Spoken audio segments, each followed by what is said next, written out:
আল্লাহ আমার রব, এই রবি আমার সব। দামে দামে তুন মনে তারি অনুভব। তোমার দুনিয়াতে আমি যেদিকে তাকাই, অথই নিয়ামতে ডুবে আছি সবাই। পাক পাখালির গানে শুনি তসবি কলরব, তসবি কলরব। আল্লাহ আমার রব, এই রবি আমার সব। আসসালামু আলাইকুম। প্রিয় দর্শক, আপনারা কেমন আছেন? সবাই ভালো থাকুন, সেটা আমাদের একান্ত কামনা। শুরু হলো আপনাদের প্রশ্ন নিয়ে আপনাদের এই প্রিয় অনুষ্ঠান আপনার জিজ্ঞাসা। আপনাদের সাথে আছি আমি জয়নুল আবেদিন আজাদ।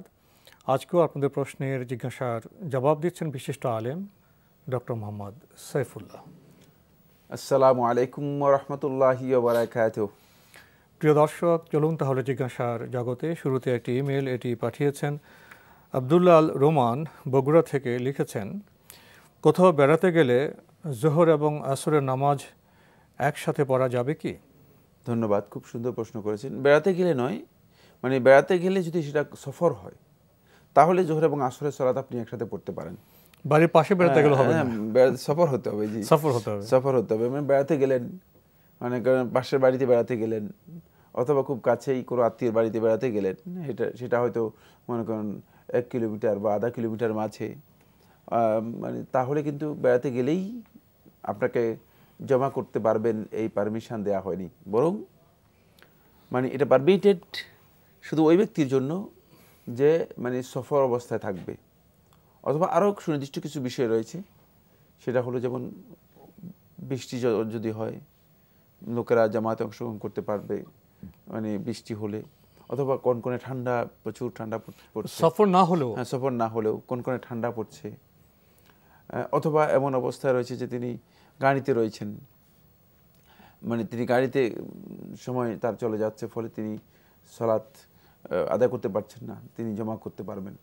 তো মানে সেটা নির্ভর করছে মূলত পরিস্থিতির উপর। বাকি শুধুমাত্র বেড়ানোর কজ দিয়ে মানে জমা করা জায়েজ নেই। এর জন্য শর্ত হচ্ছে সেটা সফরও হতে হবে। আপনারা লিখেছেন, ভালো সিনেমা দেখা যাবে কি? ভালো সিনেমা বলতে কি বুঝাচ্ছেন? সিনেমা তো সিনেমাই, ভালো সিনেমা আবার কি? যাই হোক, মানে এখানে মানে এটার ভালো সিনেমার সংজ্ঞার মধ্যে সমস্যা রয়ে গিয়েছে। সংজ্ঞাটা ক্লিয়ার হলে তাহলে হয়তো আমরা বুঝতে পারতাম যে আসলে কি বোঝাতে চেয়েছেন। বাকি মানে সিনেমা, সেগুলোর মধ্যে যদি কোনো হারাম কোনো দৃষ্টি থেকে যায় বা হারাম কোনো বিষয় থেকে যায়, তাহলে সেটা দেখা জায়েজ নেই। সেটা যদিও ভালো সিনেমা নাম দেয়া হয়, হারাম কোনো দৃষ্টি থেকে গেলে বা হারাম কোনো বিষয় থেকে গেলে তাহলে সেটা দেখা জায়েজ নেই। কিন্তু যদি হারাম মুক্ত হলে দেখা যাবে। যদি হারাম কোনো জিনিস না থাকে, মানে তাহলে আপনি এটা ভালো সিনেমা নাম না দিলেও এটা দেখা জায়েজ। কারণ সেখানে আর নামের বিষয় নেই, কারণ হচ্ছে সেখানে আপনার হারাম কোনো জিনিস আছে কিনা সেটা হচ্ছে মূল বিষয়। যদি হারাম কিছু থেকে যায় আর আপনি সেটাকে ভালো সিনেমা নাম দেন, তাহলে দেখা জায়েজ নেই। কিন্তু খেয়াল রাখতে হবে, মানে এখানে মূল বিষয়টি হচ্ছে আপনি কি হারাম কিছু দেখছেন, নিষিদ্ধ বিষয়ে থাকা চলবে না, থাকবে না। আপনারা লিখেছেন, কাউকে জন্মদিনের উইশ করা যাবে কি? জন্মদিনে উইশ করা নিয়ে আলেমদের মধ্যে দ্বিমত রয়েছে। অধিকাংশ উলামায়ে কেরাম বলেছেন যে এটি মূলত মানে সুন্নাহসম্মত কাজ নয়, বা আমাদের সংস্কৃতির সাথে এটি সামঞ্জস্যপূর্ণ নয়। সুতরাং এটাকে পরিহার করাই উত্তম। প্রিয় দর্শক, আমাদের হাতে আরও একটি ইমেল, এটি পাঠিয়েছেন ওমান থেকে মোহাম্মদ নূর। লিখেছেন, অজুতে মাথা মাসে করা সম্পর্কে জানতে চাচ্ছি। বুখারী শরীফ থেকে মাথা মাসে করা নিয়মটি আমার জানা প্রচলিত নিয়মের সাথে বৈষম্য প্রকাশ করছে। যেমন আমি আগে মাথা মাসে করার সময় ঘাড় ও কানে পানি দিতাম, কিন্তু এখন বুখারী শরীফ অনুযায়ী আমি শুধু মাথায় মাসে করছি এবং ঘাড়ে ও কানে পানি দিচ্ছি না। আমার প্রশ্ন হলো, কোন নিয়মটি সঠিক? উত্তর দেবেন? ধন্যবাদ আপনাকে। এভাবে প্রশ্ন করেছেন যে বুখারী শরীফ অনুযায়ী তিনি, মানে বুখারী শরীফের যে হাদিসটি উল্লেখ করেছেন সেখানে শুধুমাত্র মাথা মাসের কথা এসেছে, কিন্তু কান মাসে করার কথা আসেনি। কান মাসে করার বিষয়টি অন্য হাদিসের মধ্যে রয়েছে। সুতরাং আমি জানি না আপনি মানে কিভাবে, মানে শুধুমাত্র একটি হাদিসের উপর আমল করলে তো আসলে চলবে না, সমন্বয় করতে হবে। সমন্বয় আপনি মনে করেননি, কিন্তু গান মাসে করার ব্যাপারে কোনো সহিহ হাদিস পাওয়া যায়নি। গান মাসে করার ব্যাপারে কোনো সহিহ হাদিস পাওয়া যায়নি। কান মাসে করার ব্যাপারে সহিহ হাদিস রয়েছে এবং সহিহ হাদিসের মধ্যে কান মাসে করার বিষয়টি সাব্যস্ত হয়েছে। সুতরাং আপনি মানে কানে পানি দিতেন বলতে কি বুঝাচ্ছেন তাও আমি বুঝিনি। কানে পানি দিবে কেন? মাসে করা দিয়ে যে না, ওটা তো পানি দেওয়া নয়, ওটা তো মাসে করা ওনার ভাষা আর কি। মাসে করা পানি থাকে তো পানি দিচ্ছি না, পানি দেওয়া এটা ভুল কথা। কারণ কানে পানি দেওয়ার হাত ভিজা থাকবে, কান তো ভিজবেই। জি জি, কানে আপনি কান শুধু মাসে করবেন, যেমনিভাবে মাথা মাসে করেছেন ঠিক তেমনিভাবে কান মাসে করবেন। এটা হাদিস দ্বারা সাব্যস্ত হয়েছে। কিন্তু হাদিসগুলোকে সমন্বয় সাধন করতে হবে। শুধুমাত্র বুখারী অনুযায়ী যদি কেউ উজু করতে যান তাহলে তার কিন্তু উজু হবে না। মানে একথা আবার কেউ ভুল বোঝার সুযোগ নেই। সেটা হচ্ছে কারণ বুখারীর এই হাদিসগুলোর মধ্যে মানে উজুর ব্যাপারে সমস্ত কথা বিস্তারিত নেই। আবার অন্য হাদিসের মধ্যে আরো কিছু বিষয় রয়েছে। সুতরাং মানে সেখানে হাদিসগুলো সমন্বয় সাধন করতে হবে। এখন কেউ যদি বলে বুখারী যেটুকু আছেন ওইটুকু শুদ্ধ, হ্যাঁ ওটা শুদ্ধ, আরো অন্য হাদিসে যোগ আছে, জি আরো যোগ রয়েছে। এখন যদি কেউ যদি মনে করেন আমি শুধু বুখারী অনুযায়ী উজু করব, তাহলে কিন্তু তিনি ভুল করতে পারেন। তিনি মানে কারণ হচ্ছে আংশিক উজু হবে, তারপরে পুরো উজু হবে না। কারণ ইমাম বুখারী রাহমাতুল্লাহ আলাইহি তার শর্ত অনুযায়ী তিনি সহিহ হাদিস সংকলন করেছেন। তিনি সহিহ হাদিসগুলো যেটা পেয়েছেন সেভাবে সংকলন করেছেন। কিন্তু তিনি এখানে মানে হাদিস সংকলন করেছেন, তিনি কিন্তু উজুর বিষয়গুলো সব বিস্তারিত আলোচনা করেন নাই। এবং বিস্তারিত আলোচনার বিষয় এটা ফিকহি, মানে ওই জায়গায় ওজুর সব বিষয়গুলো আসে না, সব বিষয় আসে নাই। এই জন্য আপনি শুধুমাত্র মানে বুখারীর হাদিস অনুযায়ী যদি মানে শুধু বুখারীকে অনুসরণ করে চলবে না, আপনাকে হাদিসের কিতাবগুলোকে সমন্বয় সাধন করতে হবে। হাদিস অনুযায়ী আমল করতে পারবেন, কিন্তু হাদিসের যে সমস্ত বর্ণনাগুলো রয়েছে সবগুলোকে মিলে তারপরে আমল করতে হবে। এখন আপনি বুখারীর শুধু একটা হাদিস মাসুরা আছে, যে হাদিসটা রয়েছে মানে সেটা মানে শুধু আমল করলেন, সেখানে ঠিকই বলেছেন ওই হাদিসের মধ্যে কান মাসে করার কথা আসেনি, কান মাসে করার কথা আসেনি। এখন আপনি বলেছেন যেহেতু আসে নাই বুখারীর মধ্যে, তাহলে আমি মানে কান মাসেও করবো না, গান মাসে করবো না। না, তাহলে আপনার ভুল হয়ে যাবে। যেহেতু রাসূলুল্লাহ সাল্লাল্লাহু আলাইহি ওয়াসাল্লাম সহিহ হাদিস দ্বারা কান মাসে করার বিষয়টি সাব্যস্ত হয়েছে। এমনকি রাসূলুল্লাহ সাল্লাল্লাহু আলাইহি ওয়াসাল্লাম বলেছেন ওয়াল উযুনানি মিনার রাস, দুইটা কান হচ্ছে মাথার অংশ। কান শুধু মাসে করবে তা নয়, কান মাসে করাটা ফরজ। মাথার অংশ, কান টানলে মাথা, এটা মাথার অংশ। জি, কান এবং কান মাথা পরস্পর মানে একটা আরেকটা থেকে অবিচ্ছেদ্য। সুতরাং কান মাসে যেমনিভাবে করতে হবে তেমনিভাবে মাথা মাসেও করতে হবে, দুইটাই করতে হবে। প্রিয় দর্শক, ওমান থেকে আমাদের এই যে ভাই নূর নবী যে প্রশ্নটি পাঠালেন, ইমেলটি পাঠালেন, এবং এর আলোচনা করতে গিয়ে আমরা খুব গুরুত্বপূর্ণ একটি বিষয় অবলোকন করেছি। সেটা এরকম, ব্যক্তিগতভাবে শুধু আমরা গ্রন্থ পাঠ করলাম, সব জেনে গেলাম তা নয়। আমাদের ওস্তাদেরও অপেক্ষায় থাকতে হবে, যারা হাদিসকে সমন্বয় করতে পেরেছেন, বিষয়গুলো সম্পর্কে অধিকতর লেখাপড়া করেছেন। আমাদের তাদের সোহবতেও সংস্পর্শে আমাদের থাকতে হবে। নাহলে শুধু একটি গ্রন্থ পাঠ করে আমরা বিজ্ঞ হয়ে যাব, সব জানতে হয়ে যাব, এমনটি বোধ হয় সম্ভব নয়। এই গুরুত্বপূর্ণ বিষয়টি আমরা এখান থেকে উপলব্ধি করলাম।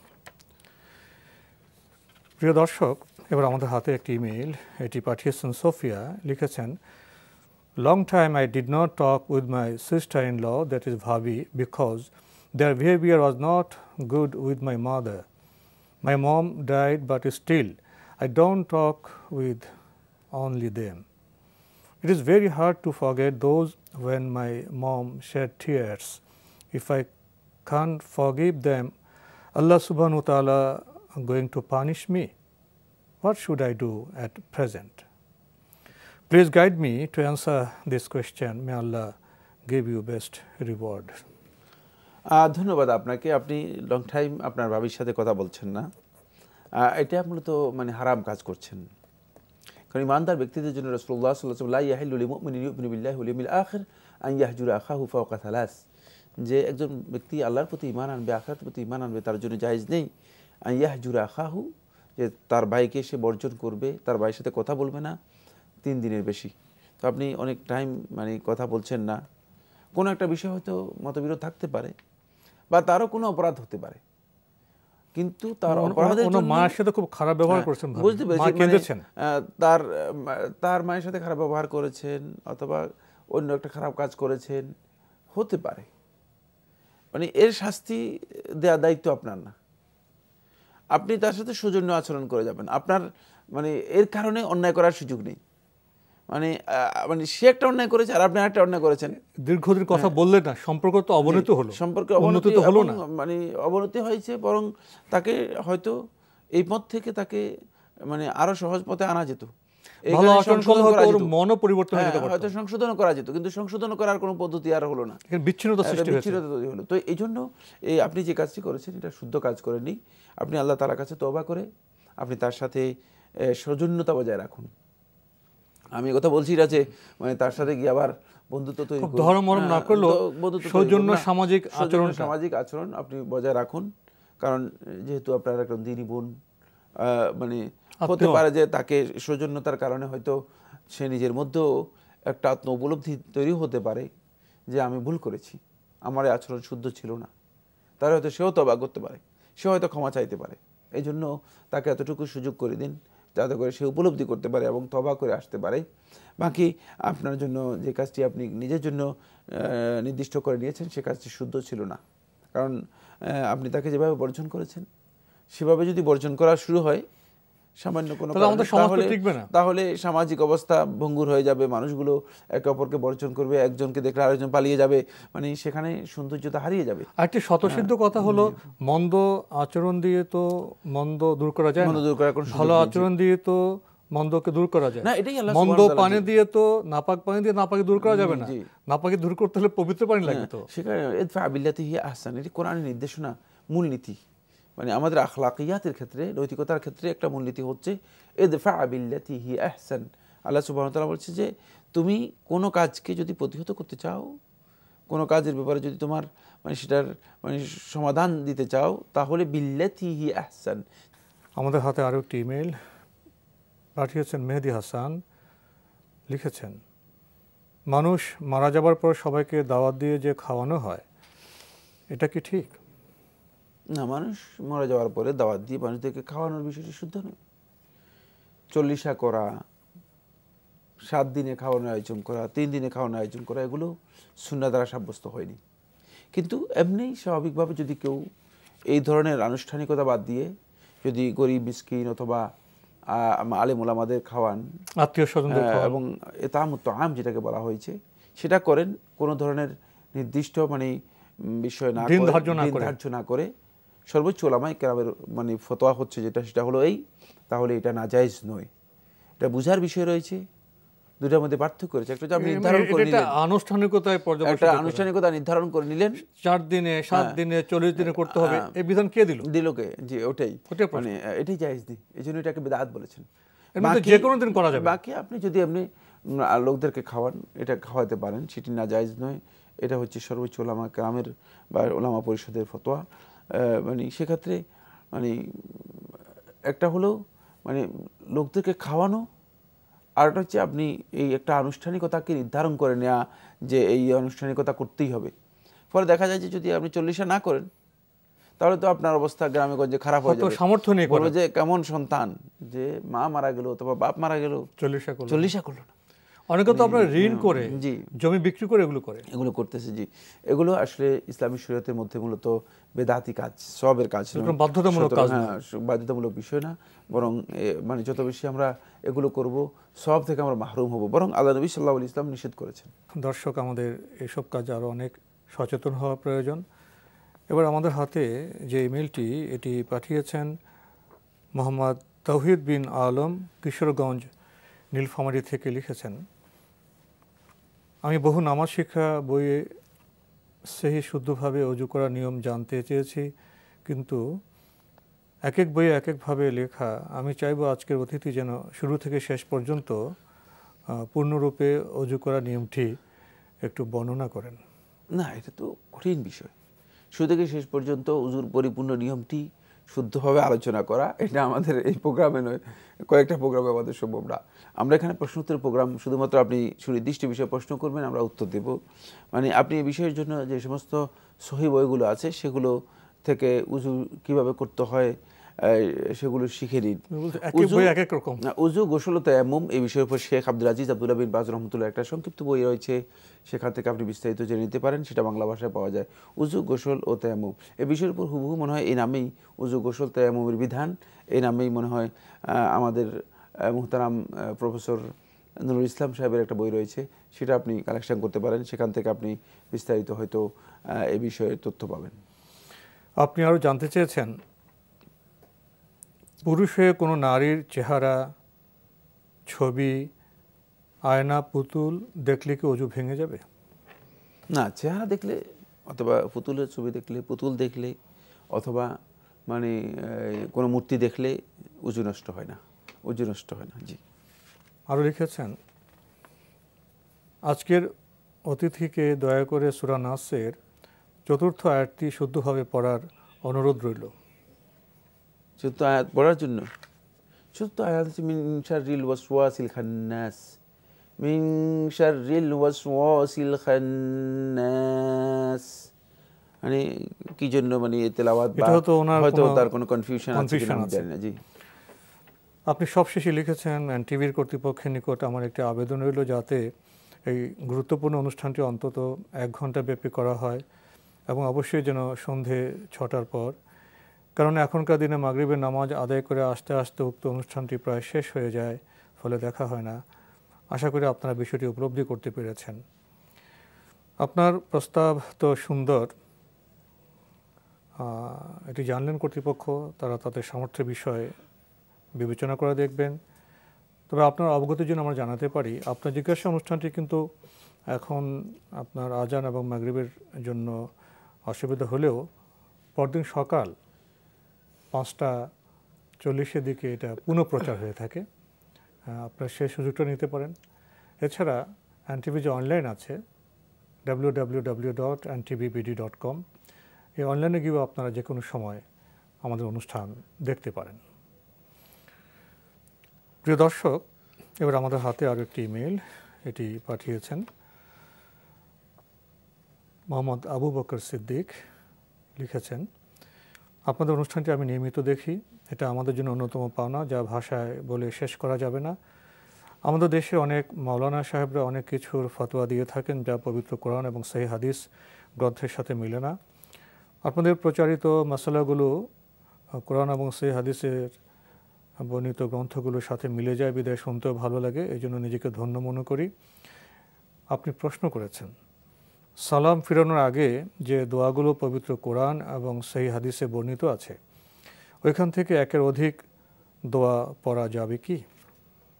সালাম ফিরানোর আগেই রাসূলুল্লাহ সাল্লাল্লাহু আলাইহি ওয়াসাল্লাম নির্দেশনা হচ্ছে, যেটি সুনান নাসাইয়ের মধ্যে এসেছে এবং সুনান আবু দাউদের হাদিসের মধ্যে এসেছে, ফালইয়াতাখায়্যার মা ইয়াশাউ মিনাদ দুআ, সে যা ইচ্ছা মানে দোয়া থেকে ইখতিয়ার করবে। সুতরাং বোঝা যাচ্ছে হাদিস থেকে যে একাধিক দোয়া যদি কেউ পড়েন মাসুরাত, এটা তার জন্য জায়েজ রয়েছে, এটা জায়েজ রয়েছে। আপনি একাধিক মাসুরাত পড়তে পারেন, তবে যে দোয়াগুলো রাসূলুল্লাহ সাল্লাল্লাহু আলাইহি ওয়াসাল্লাম করেছেন সেগুলো পড়া হলো উত্তম, কোনো সন্দেহ নেই। কিন্তু কারো যদি সে দোয়াগুলো মুখস্থ না থাকে, তিনি অন্য কোনো দোয়া যদি পড়েন সেটাও তার জন্য জায়েজ রয়েছে, তিনি পড়তে পারবেন, যেহেতু রাসূলুল্লাহ সাল্লাল্লাহু আলাইহি ওয়াসাল্লাম এখানে ইখতিয়ার দিয়েছেন যাতে করে মানে আল্লাহর বান্দা মানে তার ইখতিয়ার অনুযায়ী সে বেশি দোয়া করতে পারে। কারণ রাসূলুল্লাহ সাল্লাল্লাহু আলাইহি ওয়াসাল্লামের ইখতিয়ার অর্থ হচ্ছে এই সময় মূলত দোয়া কবুলের একটি সময়, তাই রাসূলুল্লাহ সাল্লাল্লাহু আলাইহি ওয়াসাল্লাম বেশি পরিমাণে দোয়া করতে বলেছেন। তাই এই অবস্থায় দোয়া করতে পারবেন, আপনি একাধিক মাসুরা পড়া আপনার জন্য জায়েজ রয়েছে।